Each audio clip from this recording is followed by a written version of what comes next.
What's up, guys? You guys there? Yeah, what's up? What is up, dude? We are talking to X and Scotty from Gürschach. How's it going tonight? Doing pretty good. How are you doing? Dude, I'm super stoked, man. I'm super excited that, we got in contact with each other for this interview because, you guys are always doing so many things. You guys are always constantly releasing content and, you guys are just like pushing the limits, dude. And I've seen you guys live, I think a couple times, dude. And you guys, I always say with Gürschach is that you guys always stick out like a sore thumb at a live show. You guys have, I always think that playing really awesome music is awesome, but like when a band really sticks out, dude, like it really grabs your attention, dude. And when I saw you guys live, you guys really grabbed my attention. Thank you so much, man. Well, I hope we'll be back soon. Absolutely, dude. Let us know when we can. Oh yeah, for sure, dude. Well, I know we're more open than you guys are right now in California, so I'm pretty sure you have a better chance here. Right now here, it's like I think we can allow like 40 to 50 people inside of a bar. But everybody has to be 6 feet apart, and you have to wear a mask. But if you want to play like a tour with 8 bars with like 40 people, that's awesome, dude. Yeah, just give us like a nice bucket to dump all the fires out. We could probably just come back to shows after that. Yeah, hey, I hope you guys are staying safe over there, man. I hear it's getting pretty wild. Oh, I think it got better. Yeah, I mean it was real smoky in the air for the last week or so. It's not as bad as it was, but I mean there's still. It's still burning. Our state's on fire, and you did it. Well, I'm happy you guys are safe, and I'm happy we're able to do this interview. So, so you guys are from the East Bay, right? Yep. Yes, we are. I'm Concord, and we're small on today. And then Leyland's Oakland, and Daniel is Pittsburgh. Wow. So how often can you guys practice? I'm not too sure how far each one of those places are from each other, but is it a pretty decent commute for everybody? Pretty much. We try to do it twice a week. Yeah, honestly, I mean, it's not. The saying about the Bay Area is you're 5 minutes away from everything. It's like you're in Concord, which is 5 minutes away from Walnut Creek, which is 5 minutes away from Lafayette, which is 5 minutes away from Orinda, 5 minutes away from. It goes on and it goes on, Yeah, I just got to Sky's place in 5 minutes for this interview. That's awesome, dude. That's awesome. So, dude, tell me a little bit about the history of Gürschach, man. Like who were the first founding members, and how did you guys all come to play this awesome thrash band? Honestly, the two oldest members as of right now is technically me and Daniel. We had two members originally who kind of left after 3 weeks. Yeah. And then I kind of brought Leyland back on board after he and I kind of did some side project in high school that didn't really work out. And I was like, hey, we're looking for a guitar player. You still interested? And he was like, yeah, dude, let's do it. And I think you joined in 2014. So I joined the first. You guys told me I was officially in the band in my first show, after our first show in November of 2013. So. Yeah, it's gonna be it's getting close to 7 years. But yeah, I mean, I was the loser who opened for these guys when their bass player was leaving. I thought I just wanted to play some Tenacious D songs for fun. I didn't know people would actually like it, so that's pretty much Eventually, we go to dinner afterwards. They go, on a scale of 1 to 10, how good are you guitar? And I said, probably about a 6. Not gonna lie. And so. I mean, I was offered the spot, I made it, and that's pretty much what's going on. We've been the same lineup since that point forward. Dude, that is awesome, dude. Being in the band together that long. I always say, with bands, there's always that 3-year mark where you really start getting to know each other and to know if you actually like each other or this kind of lasts. And you've been in the band 7 years, dude. That's pretty awesome, dude. You guys must be pretty close. Yeah, for us, it's I think the main thing is that we try to not look for reasons to disband over stupid petty stuff because that happens all the time. Yeah. If somebody doesn't dress the right way, that's enough to fire them. If they're not metal enough, that's enough to fire them. It's you have to realize if that's as far as your dedication with your blood brothers practically goes, it's going to be hard to get through it. Honestly, I punched X in the chest really hard in 2015, and I'm still in the band. So things happen. So X, did you have that awesome thrash voice before or after he punched you in the chest? A little bit worse afterwards, not gonna lie. But I mean, if that was enough to like ruin what we had going, then like it was gonna be a much harder road ahead of me, honestly. Dude, no, I dig it, man. You have to stick hard through some situations, especially if you love music. You'll definitely do that. You'll definitely not look for the wrong reasons to leave a band. Because that usually happens. And I think one of the hardest things that bands go through, over the time, maybe you guys can agree, is like when the band wants to start touring. I think that's what when you really find out is because I remember. I forget what the tour was called, but it was like the Not Coming Home to Jobs tour. What was that? Oh, that was like Shit Star Jobs Goodbye tour. Yeah, dude, I remember seeing the flyer for that, and I was like, dude, you guys are going everywhere, dude. And dude, tell me a little. Unfortunately, that statement couldn't stay true for this year. Yeah, absolutely no, I did it. It sucks, but tell me a little bit about that tour, dude, and what was challenging, and what was up with the title of the tour. So the title of the tour was a joke that Waylon and I made, which was the whole idea, if we leave for a tour this long, it's like I was over here well, hey, I mean, I did a week. If I went for longer, my job, I wouldn't be able to come back to it. It's and that was the whole thing. It was a silly idea. It was over here saying we're kissing our job goodbye to go be poor in a van down by the river. That was the whole kind of idea for it. It was definitely a silly thing, but it all came to fruition when we were invited to be part of Death in the Dunes last year. Yeah. Which that's up in Humboldt County. That's most of the way up to you guys from where we are. I know that's that, yeah. Yeah. So then basically we went from there. The whole point from there was just to try to go to as many places we could in as much time as we had. And frankly, that's something that we really tried to push for, is to say we're over here trying to do our thing, trying to just get things going, and that's the whole idea. It's really the motion of just trying to push yourself, get yourself out there, play to 25 people or something. And then we did Metal Fest. Oh yeah, we did that. Yeah, and then after that we had Redwood Metal Fest. So as I say, we had two big fests. We had a tour in the middle of them, and going there, seeing all those places, doing all those things, being in a van with three other sweaty guys, as we're driving through the Midwest in the middle of summer, it's an experience. Yeah. It's an experience, that's for sure. I was going to say, I kind of liked the title just because it had a statement of its own, too. It was just anybody reading that saying kiss our jobs goodbye basically shows, this is exactly how dedicated we are to doing this. Dude, no, I absolutely loved it, dude. And, when I saw the dates and, how far you were traveling for certain dates, it blows my mind, but at the same time, kind of like what you said, X, is I saw you guys and I was like, dude, these guys are dedicated because, I would say even in your area, where the population's so big, if you leave your job, you might not, somebody's almost there to replace you immediately, and going out for that far and, with the gas and the food and the not. And did you guys, playing all those dates, did you guys have much places to stay? Did you have friends or was it mostly just sleeping in the car? Oh, man. I mean, really, the thing I'd say from there, that was places to stay, right?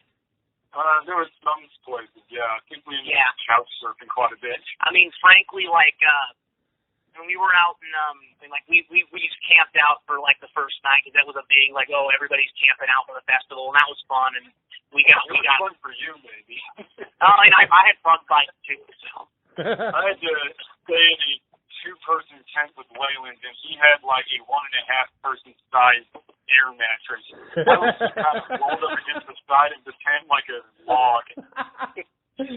Yeah, so we had that, and I mean, there were some nights when we were in Reno, we had a place. When we were in Denver, we had a place. When we were in Milwaukee and a couple of spots in Texas, we had a place. But it was outside of that, I mean, it was either we had a place and we made it work, or it was we didn't have a place and we either tried to crash with somebody or try to get a hotel room, or in the second night of the tour. After playing Vancouver, Washington, we were trying to get into hotels everywhere. It's oh, we're full, sorry, we slept that night at like a rest stop, you know, just like a travel rest stop. Was a bad one. We had Yeah. I woke up at 5 in the morning and Laylan and Daniel were still driving. Dude, I was not awake then though. I was drunk. I remember I woke up at 5 in the morning. The sun was just coming over the horizon, and last I checked, they were still driving. And then I wake up and they're still driving, and I'm like, "You guys want to like pull off on the side and take a rest already?" Did you guys? Laylan just looked over me and was like, "Yeah, that sounds like a good idea. Let's do that." Hey, that's pretty dedicated band members, you know. So it was just you guys in the band, right? No driver. It was just the four of us. Just to say, like, we did take turns. I mean, frankly, it was primarily like it was mostly me, X, and Laylan. Not gonna lie, but it's like, you know, in terms of it was me, it was you, me, and Laylan up until the whole Wisconsin thing happened. We had to go to Chicago. Yeah, that's right. That's right. God, that Chicago airport was terrible. Yeah. Illinois is a bad state if you want to drive through it. It's like you go 5 feet and there's another toll. Then you go another 5 feet and there's another toll. There's another one and another one and another one. They're not even tolls for like, you know, $5. They would like toll you $1.45 or something like that. The secret is you look in the fucking, there's a freaking the coins in, and like, you know, you look in there and try to see what people didn't take in, and there's actually surprisingly a lot of money in those. Yeah, we have to empty our pockets quite a bit. Dude, that's awesome, dude. That sounds like a great experience on tour, dude. And I think that's so awesome that you guys went through all that, and I think that it's a big bonding experience between everybody. So, dude, you guys play some awesome thrash metal. It's killer. It's awesome. So what I want to know is, out of all Metallica songs, why did you choose Saint Anger out of any cover to play? That is always the question we get. Yeah, I mean, it's a very choosing that one already begged the question, that's for sure. I mean, like, when you look at their arguably like worst album from a fan perspective, you look at the idea of like where a lot of people think, like, you know, how could somebody this on top of the world make this big of a mistake, you know? I think I remember what sort of prompted it was, remember at first we were going to do one, and we were thinking like, well, we have to kind of make it ours if we're going to try it at all, because, you know, there's not really any reason. And so the more we thought about it, the more we realized, like, there's not really that many good reasons to do a cover of one, because it's always going to pale in comparison to the original, and like nobody is really asking for more cover versions of one. So we felt like, you know, if there was anything that we were going to do, it would have to be something we could put our own stamp on it. And we thought, you know, what's a song that we maybe could do a little better than the original? And we were thinking like, and then I think Scotty was like, well, hey, if you want to put the bar real low. Yeah.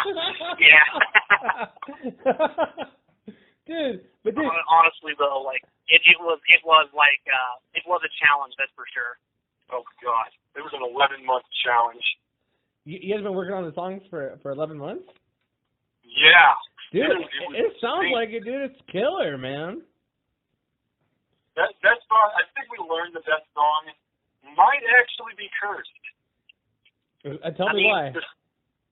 I mean, the way I put it, like, you know how there's those situations where, like, you know, there could be no problems at all, but there's also the possibility that something could go wrong. So absolutely, everything went wrong. Everything, like legitimately, like it was like problems with tracking it, like just in general, like because it was like, you know, thinking to some degree, like thinking we had it when we didn't, and also like a couple like technical problems in the studio. So that was no fun. And then like the video shoot actually is probably the thing that had the least problems, to be honest, because that was fine. But then like in terms of then it was like, okay, we have a song tracked, it's all ready, it's ready to go, let's get it mixed. We had an original guy we tried to mix it through, and he turned out in the beginning, but then like as time went on, he just kind of went MIA on us. And it's to say, like, it was a good thing we didn't give him any money with that in mind, because it's like, you know, it gave us the ability to pick up and go somewhere else. And the moment we did, things started looking better. It's like working with, we managed to land with Ulrich Wild mixing and mastering it, and man, like he delivers, man. He really, to have worked with someone like that prolific, like I can see why a lot of big bands do. Yeah, I just wanted to work with him because he did something with Raven Black. I found out afterwards that he ended up doing all the Death Clock albums. Wow. I already knew that, actually. Yeah, no wonder you were excited to work with him at first. Yeah. Hey, what if we asked Ulrich Wild? You're like, really? Yeah! You're telling me I could be Nathan in real life? Hell yeah. Dude. But then, like, the whole thing about the song being cursed, like, I wonder if we would have even had a quarantine if we just decided to cover a different song sometimes. Oh, wow. Like, this is the world telling us, like, stop. Whatever you do, don't do that one. Dude, but you know what? I think the 11 months you guys put into it was absolutely worth it, man, because it just sounded like a way bigger song, dude, and of course the drums just sounded great. Hopefully Lars Ulrich isn't listening to this. I love you, Lars, but this was a great. This is. Oh, I hope he's hearing it. Like, honestly, like I'm just over here. Like, I mean, I don't know what kind of feeling, like, if they do end up hearing it at some point, what they're gonna have. But man, like, it's definitely something that I'm really curious to know, like what they would think of something like this, because Lars is a little unpredictable. I don't know if it's the kind of thing like, whoa, like that's cool, or if he's gonna be like, I don't like this. You know, I've watched them sort of react to Avril Lavigne covering Fuel and Snoop Dogg covering Sad But True. I feel like if they can go through that, like, that was like their Hall of Fame, right? Like an MTV Hall of Fame. Yeah. I remember that. That's the kind of stuff you expect to happen when a band is dead, but no, they were all alive watching people like do covers of their songs. I think my favorite cover that a band did that night. Didn't Sum 41 do a cover that night? Sum 41, I don't remember that at all. Okay, hey, you know better than I do, man. I'm just asking. Yeah, I don't. If they did, like, I would be interested. I'm not sure which one that is. I know Horn did a cover of one. That was actually not a bad cover, all things considered. No, I dig it, dude. Well, dude, it was absolutely awesome, dude. I really enjoyed it. So now, of course, we've talked that we are in quarantine. We are just going to be hanging out with each other for a long, long time. What is your guys' plans for 2021? If we hope to God that we have a 2021, you know, like what? 2021. I'm already that ahead. So here, let me explain a little bit more. So, you know, normally when we have shows and we have all these demands, we might not work on our projects as, you know, like critically. Has your process for like writing or anything changed ever since the quarantine? I'd say because of the quarantine, a lot of the tour plans got sort of substituted for recording instead. Yeah, I mean, like, honestly, we had plans, we had things we wanted to do. We were going to do another 2 weeks. This time, like, I thought we were going to do 3 weeks this time. Well, that was going to be, like, yeah, I mean, that's definitely a goal to work up to, that's for sure. I thought it was like 2 weeks in the summer and then 3 weeks in the winter or something. Yeah, you know what, I mean, I wouldn't be surprised. I mean, like, honestly, I know that we were hoping to go with some friends of ours. Like, we have a few band friends who definitely want to hit the road with that we haven't yet. But I mean, alongside of that, Dead Animal Assembly playing. Yeah, like, honestly, there's definitely plenty of good bands that we would love to tour with, and that's something that I honestly, if I could do it every day, I would. I really would. But it's just to say, that's something that, like, it's definitely going to have to be next year, and hopefully we'll have something new to promote when we do. And even if we don't, I'm still going to tour because I like it, you know. It's vacation, man. It's your friends. I mean, I wouldn't call it a vacation. I would say it's still work, but it's like, you know, it's working up to, it's kind of building up, like, what we're all trying to do. It's just like, you know. Kind of hard to describe it in like a normal sense of, like, it's not quite a vacation, but it doesn't really feel like a job either. Yeah, I mean, like, of course, I mean, there's the driving, there's, like, seeing a lot of places. Then, of course, it's like, okay, we're here at the venue. You got your keys, you got your map, you got your other stuff. Like, you know, okay, cool, everybody's got everything. Like, I mean, hey, if we were going to kiss our job goodbye, we wouldn't go on tour if there was a job, would we? Yeah, indeed. All right. Yeah, but I would say, like, I mean, it's definitely it's definitely like all coming to a head. I mean, we're definitely gonna hopefully have some more stuff coming down the pipeline outside of just touring. Like we definitely we got music we want to do. Yeah, I just felt that if we weren't allowed to tour in this year, like we weren't gonna just sit around waiting for touring to happen again. So we decided we're not gonna get busy on the road. We're gonna get busy in the studio. Dude, and I love it, man. And I think that's great attitude to have, and I'm super excited because I know you guys are meant for great things. So we're getting towards the end of the interview. This is the kind of game show-ish portion of the interview. So I'm going to give you guys 5 questions, and you have 30 seconds or less to answer. And we're going to start with you, X. Are you ready for the 5-question massacre? Let's do this. All right. In a zombie apocalypse, to kill the zombie horde, what is your one weapon? What is my one weapon? Can I say a nuke? Okay, that sounds good. Just take them all down with me. All right, Scotty. In a zombie apocalypse, one weapon. What is it to kill the zombie horde? Honestly, I've read some books, and one of the rules I would live by is blades don't need reloading. I'm just over here, I'd say like a good size like axe or something like that would be something I'd probably weapon of choice. And just listen to some pretty metal stuff on my headphones. That's kind of fun. All right. We're now going back to you, Scotty. If you can play in any band for one set in any era, what band would that be? Man. Honestly, if I had to really think about that, I mean, honestly, I would love to have played the System of a Down like that on the hype of like their Toxicity release. That's what I'd say. Like any instrument, even singing, I would have loved to do that. All right, X. If you could play with any band for one set in any era, what band would that be? I would have probably replaced Joey Jordanson on drums that one time Lars couldn't do at that one show because that pretty much was all he needed to be set for live. All right. So now starting with you, X. If you could be one superhero or supervillain or anime character for the rest of your life, who would it be? Ooh, an anime character. That's interesting. I could literally just say that I want to be like Galactus or something like that. But I don't know. I'm going to go more realistically and say obviously Kirito. Okay. Like I said, realistic. All right, Scotty, if you could be any superhero, supervillain, or anime character, who would you be for the rest of your life? Vegeta. Not even like 2 seconds of thought. I'd just be over here. I have a real life Goku to beat. So I honestly, that's the main thing I'd say. You know what's funny, Scotty, is I'm a massive Vegeta fan, and I got action figures and everything. And what I like to do, I like to go on YouTube and comment on all the mangas on how I hate the writers for always making Vegeta come in second.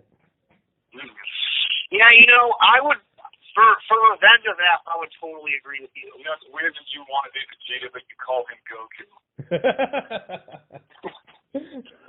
All right. I have to have something to strive to beat. That's all I'm going to say. All right. Oh, you're right. All right, we're going to move on. All right, X, what is your least favorite food, something you think is absolutely disgusting? My least favorite food, probably what I had a drink last couple weeks ago for Shot in the Gut too. I thought I knew what my least favorite food was, and then that happened, and then I realized I had no idea just how bad it can really get. All right, Scotty, what is your least favorite food? Oh man, let me think. Least favorite. Honestly, I don't see the hype of Beyond Meat. I really don't. That's something that I had one of those for free when Carl Jr. was doing that promotion. I was like, this tastes like a weird cross of salmon and broccoli when I'm expecting a meat patty, Yeah. No, I totally dig it. All right. And for the final question, we're going to go back to you, X. Is there a band or an artist that Scotty doesn't know that you listen to on your off time? Scotty doesn't know. Scotty doesn't know? Scotty doesn't know? Oh. He kind of he knows a lot about me that I find surprising sometimes. I mean, I could just name something like Gazelle Swing, which, he doesn't even know what that is. I do not know what that is. So, Gazelle Swing, I'll go with that. All right, Scotty. Is there something that X doesn't know that you listen to on your off time? Or how about if he does know you, like he says that you know him? Just tell me an artist that people who like Gürschach wouldn't expect. I mean, honestly, a big thing that I'm a proponent of is like the metal genres that I generally listen to a lot is like I find myself outside of thrash, I find myself in the doom, stoner, and sludge genres. And frankly, there's a lot of stuff in there I feel like he wouldn't know, to be honest, because there's a lot of good underground stuff there. I feel like. I guess to kind of be a little different with that answer though. I kind of like industrial too, so I'll just be Skinny Puppy. Oh, really? I actually like Skinny Puppy. Oh, hey. Yeah, we